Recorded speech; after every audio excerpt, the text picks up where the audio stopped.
Obrigado, Edu. Graça e paz, igreja, amém? Muito obrigado. Minha esposa não pôde vir, né? Passando meio mal, mas o Edu já socorreu a gente. Vamos, irmãos, falar um pouquinho mais sobre sofrimento.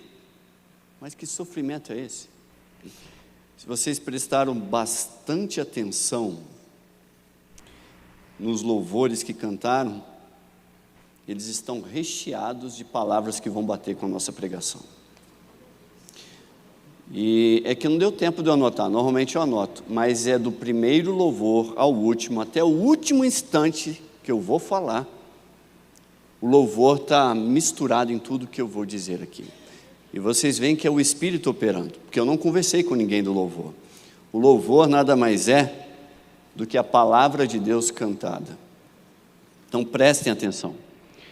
Então, o que eu quero dizer para vocês é que, mesmo traumatizado, a gente pode servir a Deus de uma forma feliz. E trauma normalmente remete à lembrança, e o mundo gosta de uma retrospectiva, sempre de lembrar. E certas lembranças, por vezes, elas são traumáticas, né? Eu lembro de um trauma que aconteceu. Eu lembro das cenas de eu caindo no rio, devia ter, nem lembro, uns 2, 3 anos, e a água me cobrindo. Fiquei traumatizado. Como? Adoro água até hoje. Às vezes o resultado não é o que espera, né?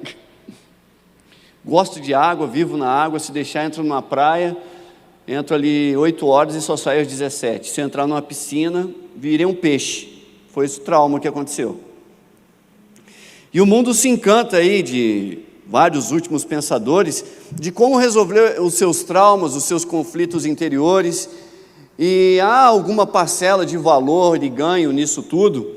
Contudo, eu entendo ainda que nada é melhor para você entender sobre o seu passado do que as Escrituras. E ainda me encanto com o Salmo 119, até hoje, que diz assim, do 7 ao 8: a lei do Senhor é perfeita, revigora a alma, os testemunhos do Senhor são dignos de confiança, tornam sábios os inexperientes. Os preceitos do Senhor são justos e dão alegria ao coração. Os mandamentos do Senhor são límpidos e trazem luz aos olhos. Eu me encanto com isso ainda, porque às vezes a gente está abatido, está mal, e eu volto para esse salmo e medito nas Escrituras para compreender melhor. Um estudo sobre o passado, isso eu tirei da BBC, fala sobre que há 40 anos, um professor de psicologia cognitivo e diretor do Centro de Memória da Cidade Universitária de Londres, no Reino Unido, Martin Cowell, vem estudando a chamada memória autobiográfica, 40 anos estudando. Na visão dele, todos criamos lembranças. O rio é verdade porque minha mãe falou que eu caí no rio, tá bom? Porque às vezes, o senhor inventou isso. Caiu, aí a minha tia ficou traumatizada, minha mãe tem medo de água, viu como é que é a coisa? Minha tia desmaiou quando viu eu caindo. Então, inadvertidamente, sem querer, inventamos o nosso passado. Não é pernicioso nem maléfico, inventamos. E que não correspondem à realidade do que aconteceu, mas que se adequam, se encaixam perfeitamente na história que construímos a respeito da nossa própria personalidade. Diz ele na entrevista o seguinte: olha, não é importante que a memória seja precisa, o que importa é que seja consistente e que se encaixe com o todo da vida, com que você constrói a respeito de você mesmo. E esse processo pode ser inconsciente. Irmãos, há alguns anos eu tenho aprendido aqui, e eu entendo isso. Quando Deus fala para a gente ser misericordioso, eu não confio na minha memória, mas nem, porque é a opinião de uma criança, de um adolescente, de um jovem, de algo há muito tempo. Então eu lembro, mas eu busco mais ser misericordioso a respeito do que aconteceu. Aí, voltando à entrevista, ele diz que a memória não é um músculo que pode ser exercitado. Aprender um instrumento musical, uma nova língua, uma nova área do conhecimento, tudo isso é bom. Vai te fazer mais inteligente, vai te fazer mais esperto, mas não vai fazer a sua memória melhorar. A melhor coisa para a memória, diz ele, é socializar e conviver com amigos e familiares. É muito bom, irmãos. Temos espaço na igreja? Temos, igreja é isso, é família. Na célula acontece isso, é a melhor coisa. Algo que promove aprendizados e que, segundo ele, faz bem para a memória e para a mente como um todo. E a gente vê também que Freud baseou todos os seus estudos no passado, e hoje sabemos que há dois extremos em relação ao passado. O passado é irrelevante para alguns, não vale nada, ou o passado é tudo e explica tudo. O passado irrelevante, o pessoal vai dizer, olha, os abusos no passado não têm nenhuma relação com você, ou os erros do passado não têm nenhuma repercussão no presente, ou aqueles que defendem que o passado é tudo, a sua falha de hoje é porque você foi abusado ontem, ou você não foi afetivamente suprido no seu passado, por isso está assim, a sua criança interior ainda está ferida, a culpa não é sua, é do seu passado. Mas e aí? E o que a Bíblia diz a respeito do passado? O que ela nos diz? É completamente relevante ou irrelevante? O passado é relevante, irmãos. E talvez sobre o passado, você vai ver que vai ter que ter alguma coisa de perdão ou de arrependimento sobre o que aconteceu. Para a Bíblia, o passado é algo sim, mas também não é tudo. Deus nos dotou com memória e justamente com essa capacidade de lembrar, porque o passado tem algum peso. Quanto dos nossos personagens bíblicos, quando veem os seus passados, eles foram afetados por aquilo. Mas mesmo com o passado em nossa mente, não há encorajamento bíblico nenhum, em nenhum momento, para nos vermos como vítimas do nosso passado. As Escrituras não dizem que não há esperança em relação ao passado. A verdade bíblica demonstra que temos capacidade de compreender o nosso passado e até mesmo de mudar as consequências. Então, vamos a uma história aqui. Vocês já conhecem essa história. O nosso pai Adão. Lembram de Adão? Conhecem a história de Adão? O primeiro homem? Não sei se vocês já repararam dessa forma. Ele perdeu o seu segundo filho. O primeiro pai da humanidade a perder um filho de forma violenta. Ele viu a primeira morte humana. Aquilo não existia. Hoje todos nós passamos por um velório. O primeiro velório e a primeira vítima de algo que ele tinha feito lá no passado. Pararam para pensar em Adão dessa forma? A nossa mãe, Eva, perdeu seu filho, e talvez lá naquele velório, não sei como foi, vinha-lhe à mente, o fruto, se eu não tivesse comido. Fácil isso? E a gente passa rapidinho ali pelas Escrituras, sem pensar no que eles sentiram de dor. Mas também há naquela morte um elemento de que nem tudo era o passado deles. Ali também havia o envolvimento de um filho que, sem o compromisso de Deus, decidiu pecar, voluntariamente, negando talvez o que diz Provérbios 1:8, que não ouviu a instrução do seu pai e desprezou o conhecimento da sua mãe, talvez Provérbios 3:1, que não atentou para a lei do pai e não teve cuidado em guardar o seu coração, talvez em Provérbios 4:1, que não estava atento ao que foi dito e por isso não obteve discernimento, talvez violando Provérbios 4:20, que não prestou atenção às instruções dos seus pais, talvez em Provérbios 6:20, que não obedeceu aos mandamentos de seu pai e abandonou o ensino da sua mãe. Todos que nascem de uma mulher, tá? Eu vou falar para aqueles que têm umbigo, quem tem umbigo, sabe? Erram, uns mais, outros menos. Assim, o briguento Caim foi lá e matou o seu irmão, aquele filho de Adão e Eva que mais temia ao Senhor. Briga entre irmãos. Aí vem aquela volta ao pó que Deus tinha anunciado para Adão e Eva. Aí vem o luto, vem o choro, vem a dor, vem a primeira fincada da morte, que foi o filho morrer primeiro do que os autores do primeiro pecado do homem. Eu vou morrer. Mas Deus não avisou que o filho dele ia morrer primeiro que ele. Eu digo o primeiro pecado humano porque o primeiro pecador foi quem? O diabo. O diabo foi o primeiro a pecar.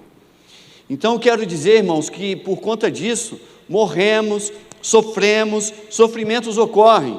A cultura do mundo ignora completamente as conclusões bíblicas a respeito desses diversos assuntos. Problemas e questões sobre o passado, o sofrimento, deveriam ao menos provocar na vida dos crentes da igreja o desejo de retornar à palavra, abrir e no mínimo pensar assim: o que a palavra diz em relação a isso que eu estou passando? Mas não, nossos corações e mentes voltam-se às opiniões dos homens no primeiro instante. E há traumas emocionais na Bíblia, há rejeição. Há na Bíblia alguns personagens bíblicos que, por sua história, que à luz dos pensadores modernos eram para ser seres completamente traumatizados e improdutivos. Eu não sei nem como é que o mundo viveu, chegamos ao ano 2000 sem os nossos conselheiros. Aí quando vamos para a história de José, a partir do capítulo 37, eu vou ser bem resumido aqui, temos a história desse pobre José, que era o preferido do pai, que ganhava roupa bonita. Se hoje falar, era o filho de todos os filhos que ganhava as roupas de marca, o tênis de marca, o escolhidão. E os mais velhos? Trabalhando, e o mais novinho ganhando tudo. Os irmãos de José tinham ciúmes, então José sofreu aquela rejeição por parte dos seus irmãos, e ele não foi apenas rejeitado pelos seus irmãos, como vemos hoje. Ele apanhou, foi largado num poço sozinho, passou uma noite escura, ficou naquele buraco, sozinho, faminto, e não parou. Os irmãos foram lá, os queridinhos, venderam ele como escravo. Vem cá, você no lugar de José, quais sentimentos você teria em relação aos seus irmãos hoje? Amado irmão, escreveria uma carta, que saudade. Seria assim? Queridinho do Senhor. Fruto disso, não acabou, não foi só os irmãos de José. Quando ele foi vendido como escravo, ele foi caluniado pela esposa do chefe, foi preso, esquecido pelos amigos da prisão, quando libertos. Esse foi o sofrimento de José. Era para ele estar numa clínica psiquiátrica daquele ano, internado, tomando Rivotril. Era. E como é que foi o futuro de José? O que é que ele disse aos seus irmãos quando o encontrou? Aí em Gênesis 50, de 19 a 20, os irmãos tudo receosos de chegar, reconheceram que era José. Aí José tira o olho de si mesmo, tira o olho dos irmãos e tenta compreender tudo à luz de Deus. Não tenham medo. Era para você estar com medo. O irmão que você deu cascudo, meu amigo, virou governador da nação. Se fosse só o cascudo eu estaria com medo, mas não foi só o cascudo. E José, estaria eu no lugar de Deus? José reconhece Deus em seus caminhos, apesar de seus irmãos, ele reconhece Deus, como Jesus reconheceu Deus no Pilatos ali julgando ele. Ambos, Jesus e José, sabiam que o que estava acontecendo ainda estava na direção de Deus, por mais que estivessem sofrendo. Eles confiaram no Senhor. E José disse assim: olha, vocês planejaram o mal contra mim, mas Deus tornou em bem, para que hoje fosse preservada a vida de muitos. Entendam que certos sofrimentos ocorridos aí na vida de vocês, na nossa vida, de certa forma a gente não entende. Eu lembro de uma pesquisa que o que um homem fala, eu não estou falando um homem normal, eu vou falar sem preconceito nenhum, aquele homem do campo, que está sozinho com a sua enxada, não é um homem de exposição, não é um homem palestrante, não é um homem que fala para muitos, é um homem que só fala ao seu filho, ao seu amigo, ao seu vizinho. As ideias desse homem, o conhecimento desse homem, atingem mais de 20 mil pessoas ao longo da história. Você, que se diz nada, seus pensamentos vão em torno de 20 mil pessoas. E a gente não sabe, mas talvez por conta da desgraça que aconteceu à sua vida, algo vai te fortalecer e por meio da sua palavra, muitos serão salvos. E José foi uma bênção, entendeu isso, compreendeu o seu passado, que Deus estava com ele, apesar daquele sofrimento. E Davi, quando vamos para 1 Samuel 16, aí Samuel, profeta, vai ao encontro ali, de Jessé, o pai, e aí o paizão traz os seus filhos à presença de Samuel, aí traz. Aí o conceito do papai de Davi, Jessé trouxe os seus filhos, mas parece que ele trouxe por estirpe, beleza, postura, físico, altura. E Samuel estava buscando ali um rei. E o rei, segundo o coração de Samuel, era Eliabe. Lá no 16, 1 Samuel 16, de 6 a 12, quando Samuel viu Eliabe, ele falou: uau, só pode ser esse. E disse assim: com certeza é este aqui. Mas não era. Para o profeta era o primeiro apresentado, o mais provável. E aí então Jessé chamou Abinadab, mas não era o escolhido.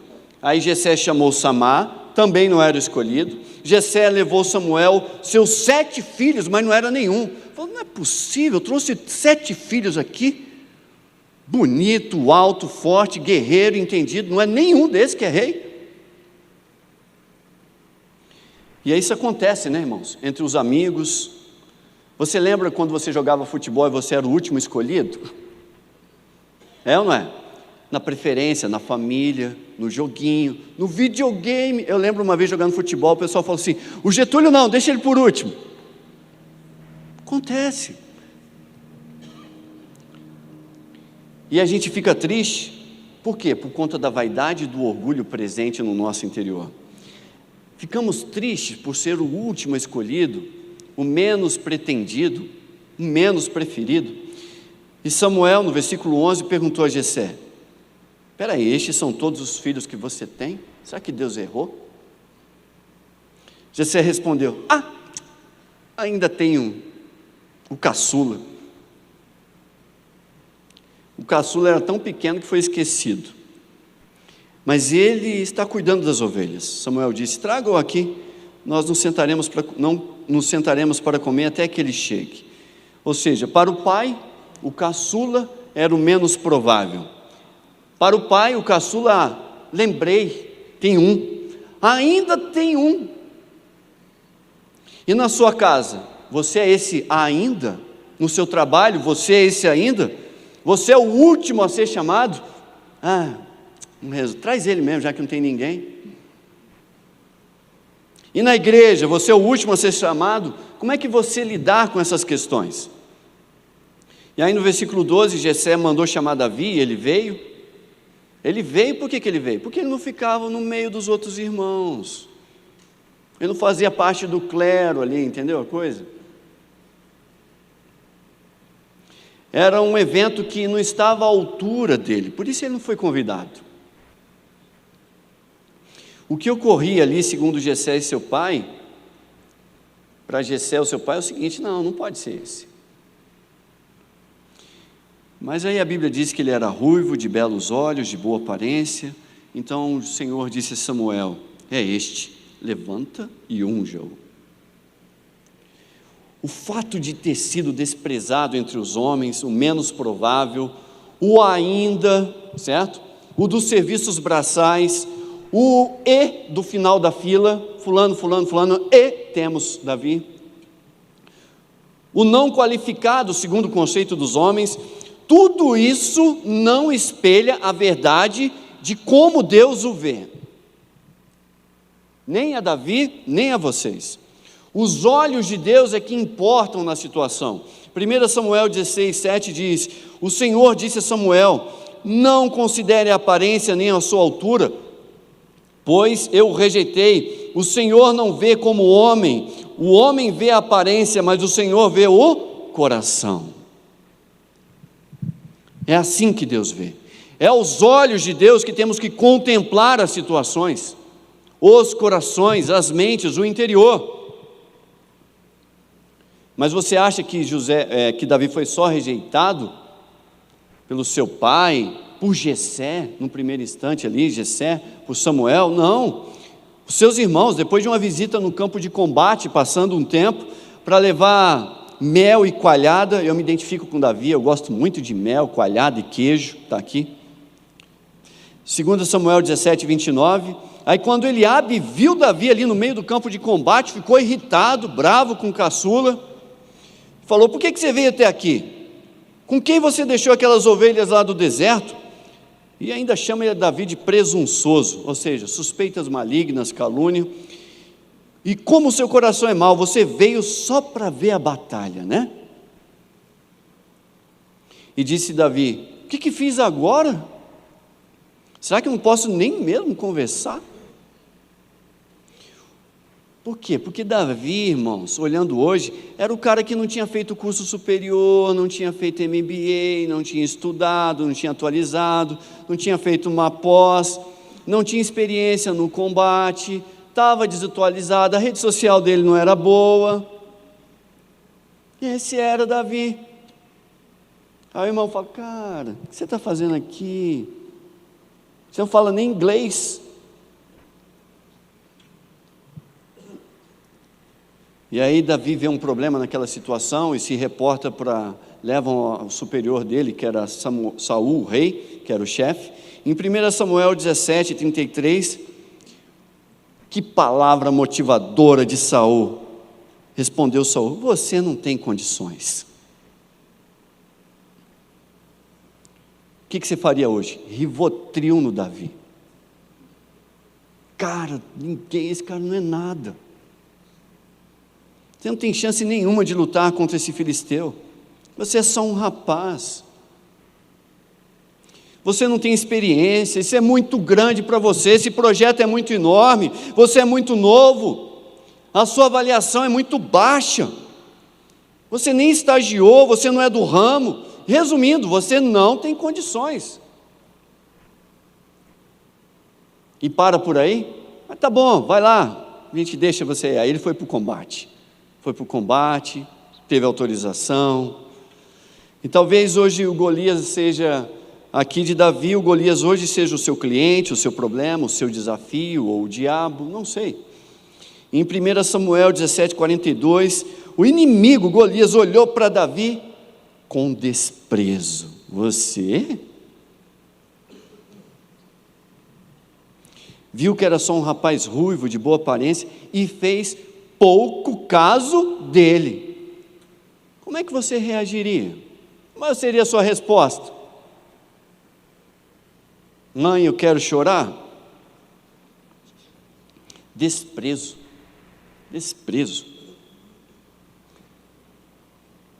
Aí você vê o pai, o profeta, os irmãos, o rei, o inimigo. Quem amava Davi? Quem esperava de Davi?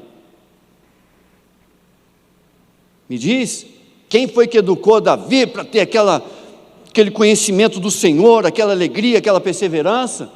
Foi a paternidade dele? E não acabou não, em 1 Samuel 17, 43, o filisteu amaldiçoou Davi. Aí lasca tudo, aí vem os irmãos, mimimi, sabe, é que eu sou assim porque eu fui amaldiçoado. nesses abusos emocionais, irmãos, nesses preconceitos, nessas rejeições, Davi em nenhum momento puxou a glória para si, não humilhou o próximo, não disse a si mesmo que tinha que provar para os outros quem ele era. Eu vou provar para você quem eu sou, você não pode falar assim comigo não, eu vou te colocar no seu lugar. Não, mas Davi, ele era humilde em seu sofrimento, ele sofreu de forma piedosa, bíblica. Há aqui manifestações de um homem realmente segundo o coração de Deus. É que a gente sempre olha segundo o coração de Deus quando tudo dá certo, né? E diante da probabilidade de tantos traumas emocionais, notamos nesses personagens uma resposta bíblica e piedosa diante das injustiças, sofrimentos e traumas que intentaram contra eles. E é verdade que alguns têm até traumas físicos também. Já falei de trauma emocional, vou falar de trauma físico. Por violência. Em Isaías 39, de 6 a 7, uma irmã comentou comigo, eu fui pesquisar e era isso mesmo. Vemos que era costume babilônico fazer dos seus escravos eunucos. E no caso de Daniel 1 a 3, eu não vou entrar, diz assim que o rei ordenou a Aspenaz, o chefe dos oficiais da sua corte, que trouxesse algum dos israelitas à família real e da nobreza. Quando traziam estes, meus irmãos, era para fazer eunucos. Não vou ler o capítulo todo, só para vocês entenderem o trauma físico aqui. Segundo o historiador Flávio Josefo, Nabucodonosor, quando capturava as nações derrotadas, escolhia os que eram notáveis e inteligentes, e dava-lhes instruções, ensinavam eles, faziam comer da mesa deles ali, esses privilégios. Uau, vou comer da mesa do rei, ao menos isso, né, no cativeiro. Mas eles eram castrados, faziam deles verdadeiros eunucos, e isso aconteceu com um jovenzinho de 17 anos, e você, jovem, se fosse castrado, o que você ia fazer? Faziam deles eunucos, e Daniel, Sadraque, Mesaque e Abdinego, com seus 17 anos, foram castrados. Suave, né? Tirando aquela parte que Daniel vai para o quarto e chora desesperadamente por castrado, teve isso? Não. Isso é um trauma ou não é, irmãos? É. Mas que história linda de Daniel nós vemos. E no capítulo 2 de Daniel, esse mesmo rei que mandou castrar, quase matou todos os sábios ali que estavam na mesa com ele. Vocês vão morrer se vocês não interpretarem dizer o sonho que eu sonhei. Mas a reação, no capítulo 4, de 27 de Daniel, a resposta de Daniel, todos aqueles acontecimentos, ser castrado, escravizado, quase morto, ele diz assim: portanto, ó rei, aceita o meu conselho, renuncie os teus pecados e a tua maldade, pratique a justiça, tenha compaixão dos necessitados, e talvez então continues a viver em paz. Deus tinha dado um juízo sobre Nabucodonosor, e Daniel, por meio dessa mensagem, está dizendo: ei, arrepende-se, vem servir Deus comigo. Eu não sei se você foi castrado, ou se foi quase prometido de morte no seu trauma, mas a reação aqui de Daniel foi essa: olha, eu quero que este que fez isso se arrependa, para que não aconteça essa desgraça na vida dele. E tem outros, no caso de Filipe, em Atos 8, 29, 32, 36, quando o Espírito disse a Filipe, interessante que é o Espírito Santo que motivou, não foi o homem, falou assim: olha, aproxime-se daquela carruagem, acompanha. Então Filipe correu para a carruagem, ouviu um homem que estava lendo ali o profeta Isaías, e perguntou: o senhor está entendendo o que lê? E ele respondeu: como posso entender se não há quem me explique? E assim convidou Filipe para subir e sentar-se ao seu lado. E assim, irmãos, até hoje a gente faz. A gente vem nas células para vocês sentarem ao nosso lado, para ensinar o que vocês leem. E aí, o eunuco, um homem que era como Daniel, Sadraque, Mesaque, Abdinego, estava lendo a passagem das Escrituras. Então Filipe, lá no versículo 35, anunciou as boas novas de Jesus para ele. E no 36, prosseguindo para a estrada, chegaram a um lugar onde havia água, e o eunuco disse: olha aqui a água, que me impede de ser batizado? Irmãos, eu quero mostrar para vocês que o que impede você de servir ao Senhor, mesmo com as marcas e as cicatrizes do seu trauma, mesmo sofrendo algum tipo de violência física, emocional, eu digo, é possível servir ao Senhor. E o que impede você de ser batizado? Concluindo, irmãos, todo pecado é traumático. Todo pecador é um traumatizado ou um traumatizador. Ou não, eu digo, é um traumatizador. Todo pecador é um traumatizado e um traumatizador. Por quê? Porque o pecado faz isso. Traumas emocionais como José e Davi, quando acontecer, sejam humildes em seu sofrimento. Respondam de forma piedosa, de forma bíblica e sem pecar. Sejam homens e mulheres segundo o coração de Deus. Traumas físicos, seja eunuco por vontade própria, castrado pela vontade dos outros, seja o seu sofrimento físico, auto-infligido, você mesmo fez isso, ou de outro, há esperança e há suporte do Senhor nisso.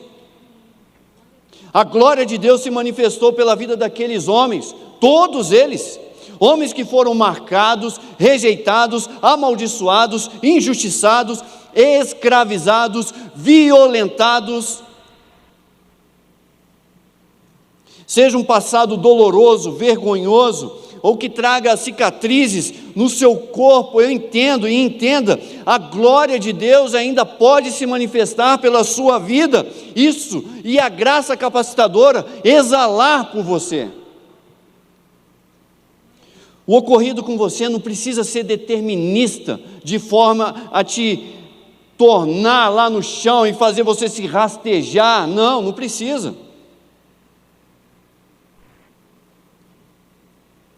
A reflexão sobre a natureza do seu comportamento deve passar pelas experiências dos santos nas Escrituras. Pedro fala isso, sabendo que as mesmas aflições se cumprem entre vossos irmãos no mundo. Assinem a revista Portas Abertas, vocês vão ver o que o pessoal está sofrendo lá.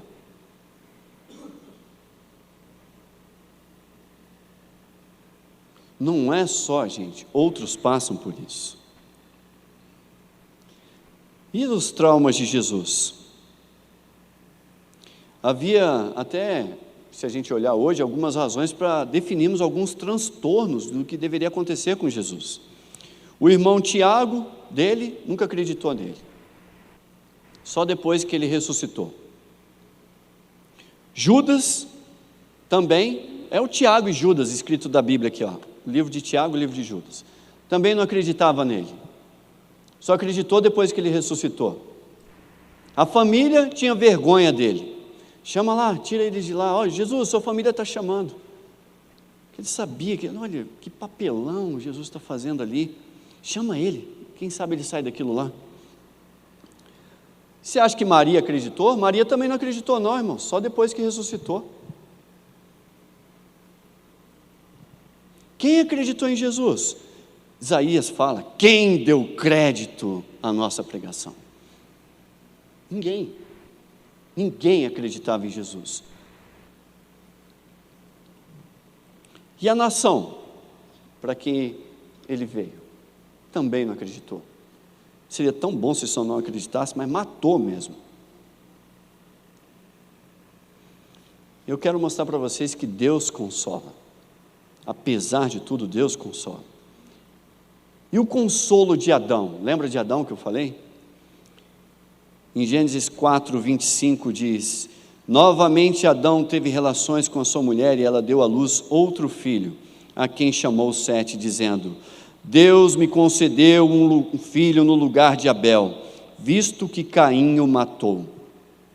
Deus, como consolo, deu um filho novo a Adão. Só que você tem que estar atento, porque o consolo já veio, e você talvez não tenha percebido. Deus sempre nos consola, sempre, cada caso de uma forma diferente. Então fique atento, porque talvez o consolo está diante dos seus olhos, e às vezes o consolo é simples. Provérbios 18, 24 diz que há amigos mais apegados que um irmão. Eu já fui consolado várias vezes por isso. Morei onde não tinha família, e quem me consolou? Os amigos que Deus levantou, a igreja do Senhor. Romanos 16, 13, Paulo fala assim: saúdo Rufo. Rufo era o filho de aquele José de Arimateia, né, que carregou a cruz. Eleito no Senhor, e a sua mãe, que tem sido mãe também para mim. Olha só, Paulo tinha uma mãe ali adotiva, que cuidava dele como um filho, consolo do Senhor. A glória de Deus pode se manifestar, e o consolo de Deus pode se manifestar apesar dos nossos sofrimentos. Os seus sofrimentos no passado podem ser usados por Deus, e deve ser usado para torná-lo mais forte. Como dito por Paulo, o Senhor ainda diz para você hoje, em 2 Coríntios 12, 9: a minha graça é suficiente para você, pois o meu poder se aperfeiçoa na fraqueza. Portanto, eu me gloriarei ainda mais alegremente nas minhas fraquezas, para que o poder de Cristo repouse em mim.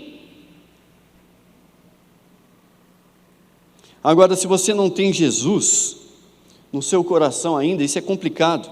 Você precisa entender que só por Jesus Cristo, pelo poder do Espírito Santo operando no seu interior, é que podemos vencer a luta contra o pecado e as nossas fraquezas, e romper de forma graciosa a todo o sofrimento que ocorre na nossa vida.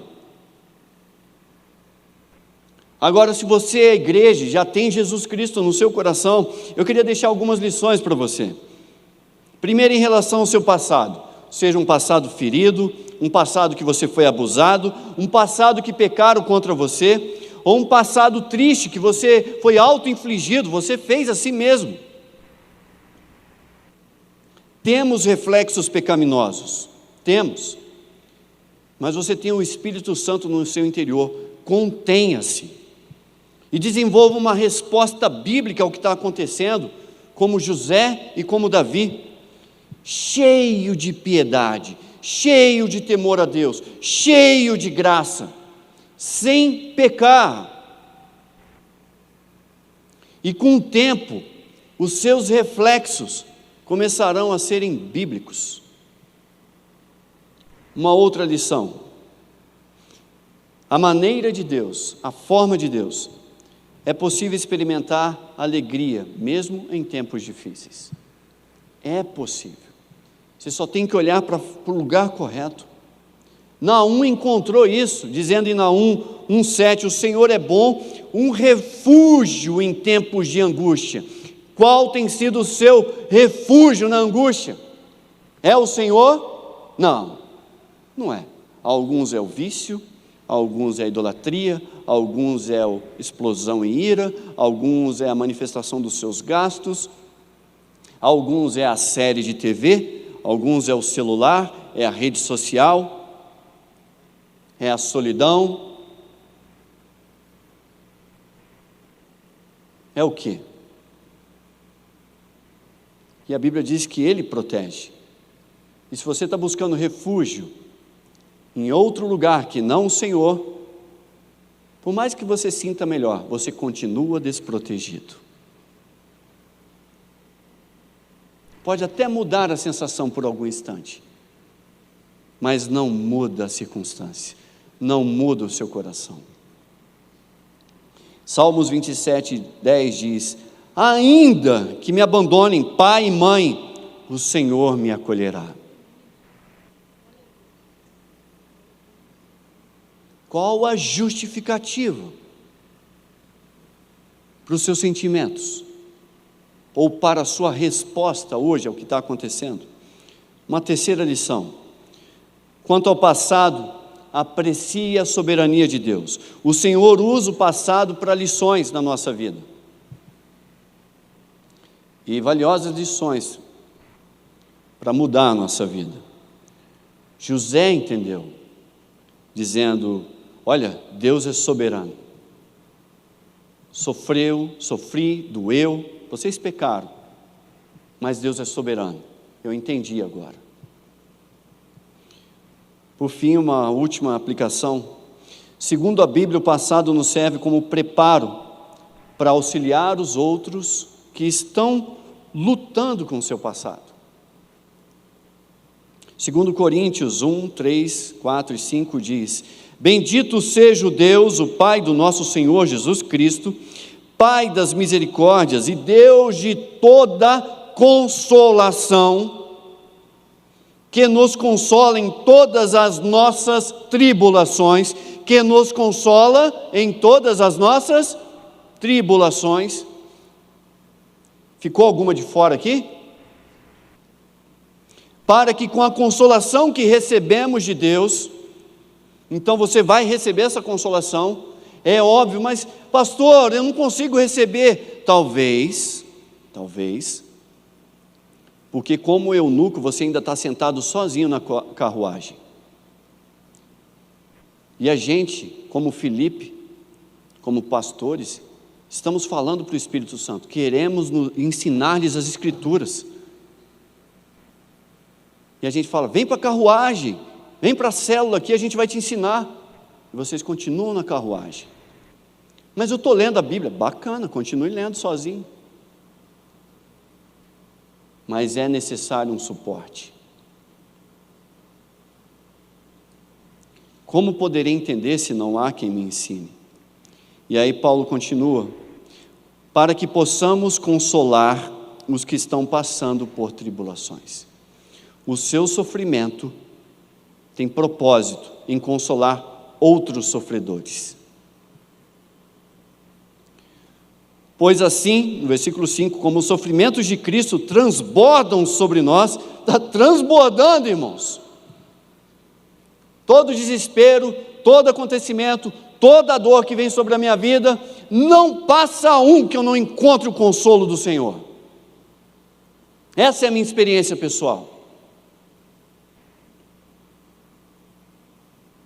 E Deus, da mesma forma, pelas Escrituras, pela história dos santos, pelas biografias escritas, Ele quer transbordar de consolação na sua vida. Amém? Vamos colocar de pé? Vamos orar? Curve a sua cabeça. Eu não sei qual é o seu sofrimento, a sua dor nesse instante. O que você tem passado, ou o que passou, não sei. O Senhor sabe.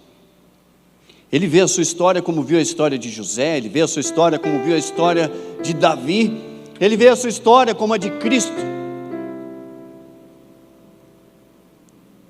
Ele vê. Senhor, aquele que teve, ó Pai, um passado horrível, e ainda aqui presente não conhece ao Senhor Jesus. Desvenda-lhe, Senhor, os olhos para reconhecer esta salvação que é possível só em Cristo Jesus. Pai, aos meus amados irmãos aqui,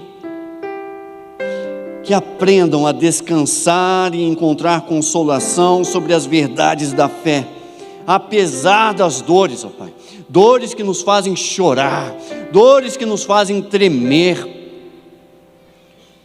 Pai, que venham encontrar e entender, e que não fiquem só, venham encontrar consolo e na comunhão dos irmãos. Pai, e que por meio dessas nossas dores e sofrimento, que estão sobre todos, que ocorrem sobre as nossas vidas, isso tudo nos conduza de forma a sermos mais semelhantes ao Teu Filho Jesus Cristo, Senhor. Que nessa caminhada venhamos vencer a tentação de ficarmos pregados em nós mesmos, Pai, e vencendo isso, venhamos erguer os nossos olhos, as nossas cabeças, voltemos, ó Pai, os nossos olhos, o nosso foco para Jesus Cristo, o autor e consumador da nossa fé.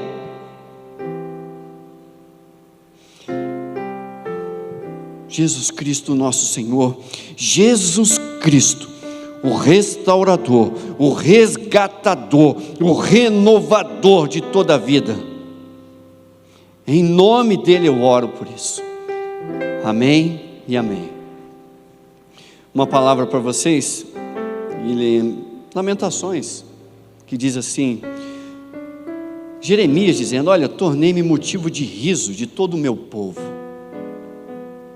Não acontece só com vocês. Nas suas canções eles zombam de mim o tempo todo.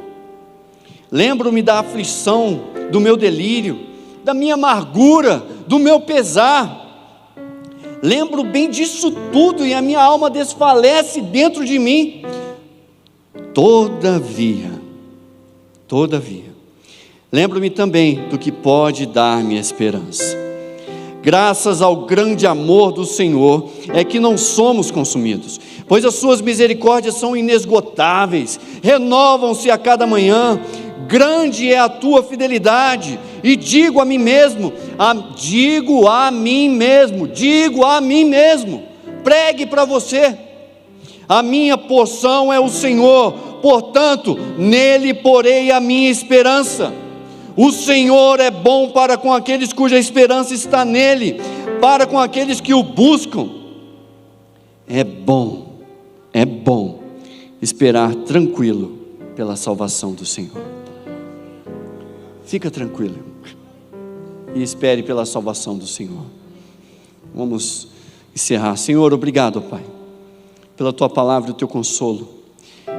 Que a graça, que o amor e a consolação do Espírito Santo sejam com todos aqui.